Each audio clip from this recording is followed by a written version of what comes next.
Hi, this is Doug Sharp, host of the National Leadership Briefing, and this is the Midweek Touchpoint. Now, normally on the Midweek Touchpoint, we just spend a little bit of time in between briefings connecting, making contact, and reminding ourselves of why it is that we come together and what it is our goals are. But this week, I want to do a bit of a deep dive into an opportunity we have before us to do exactly what it is that we've been training to do. On the National Leadership Briefing, we focus on two things primarily. We focus on coming together and rallying around the things that we believe in, that Christian principles, the things that we believe to be true, all of us coming together. And we use our combined voice when possible, when we have an opportunity to do so, into society, culture, politics, and government. The second thing that we do on the National Leadership Briefing is we're constantly scanning the horizon for opportunities that we can take advantage of to speak with one voice. Well, we have one such opportunity this week on the Midweek Touchpoint, and I'd like to share it with you. And I'd like you to also take this video and share it with others in your personal networks. It's critically important at this time, and especially on this issue. As you know, we've been spending some time lately on talking about euthanasia here in Canada. We're very concerned with the euthanasia regime that's rolling out across Canada, the ever-expanding eligibility requirements that the government is focusing on putting in place, and also the grave danger that we believe that it poses for vulnerable citizens that live among us in our communities. People with disabilities, they see elderly people, shut-in elderly especially, people with chronic conditions or mobility issues. These are all vulnerable people that can fall into the trap of a euthanasia death.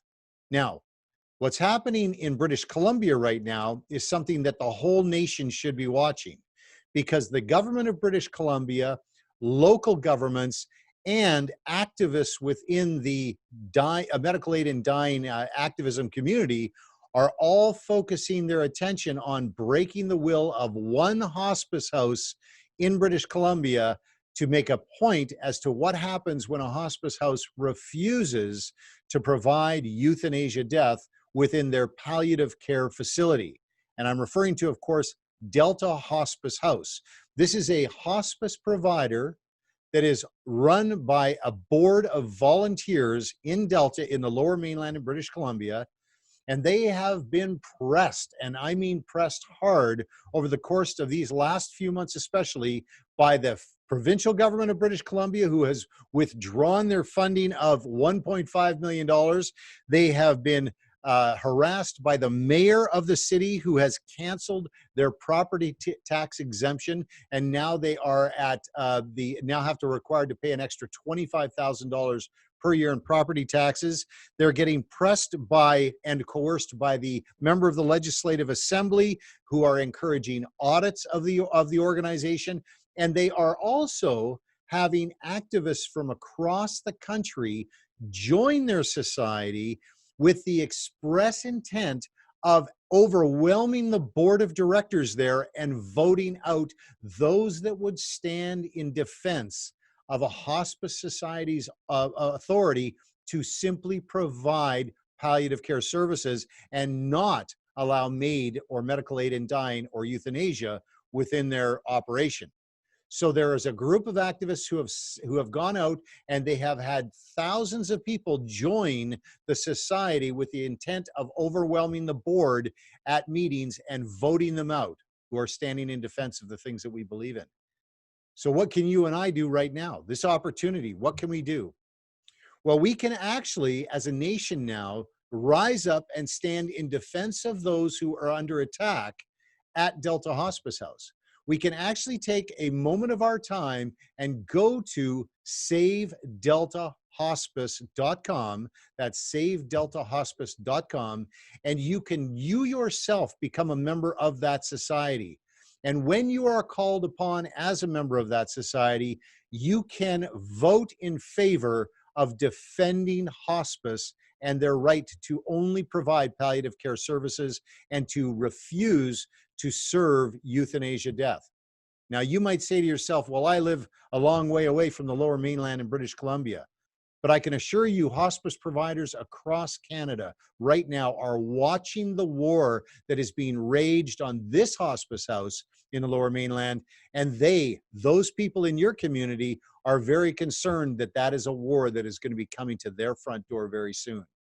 So let's do what we have been preparing to do. Let's do what we have said we were going to do this whole time. And let's seize the opportunity today for us to join that society and speak with one voice in defense of a hospice provider's ability to defend their right not to provide euthanasia within their operation. Now, this is all you have to do. And it's not a big deal. Believe me, it's not a big deal. I want you to go to savedeltahospice.com. And I want you to become a member of the society. So anyone in Canada that's hearing this message, you can spend $10 of your own money right now and have a massive impact, not just because you're an individual person, remember, but it's because you are standing with thousands and thousands of others from across the nation who are speaking up in defense of this same thing at the same time. Your $10 that it's going to cost to join this society and become a part of their mailing list and receive information on this fight ahead, your membership means a lot.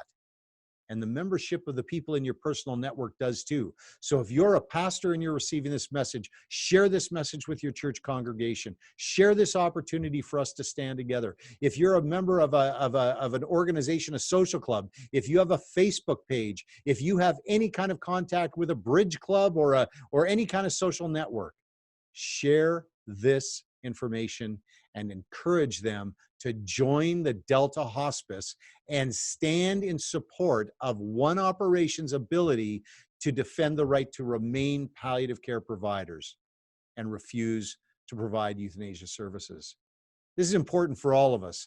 And I hope you have been tracking with us and you understand the danger that not having these safe places in our society poses to people with disabilities and to the vulnerable citizens that live among us in our communities.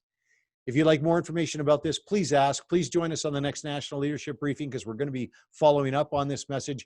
But for now, please don't waste any time. SaveDeltaHospice.com. Pull $10 out of your pocket and just make a stand with the rest of us in defense of this one operation in the Lower Mainland of British Columbia, who are on the front lines right now in this fight. Thank you so much for your time today. I look forward to keeping you up to date on this and serving you as well on all the other opportunities that we're going to have on the road ahead where we can speak with one voice. In the meantime, God bless you, God bless your family, and may God continue to bless this great nation of Canada. Bye for now.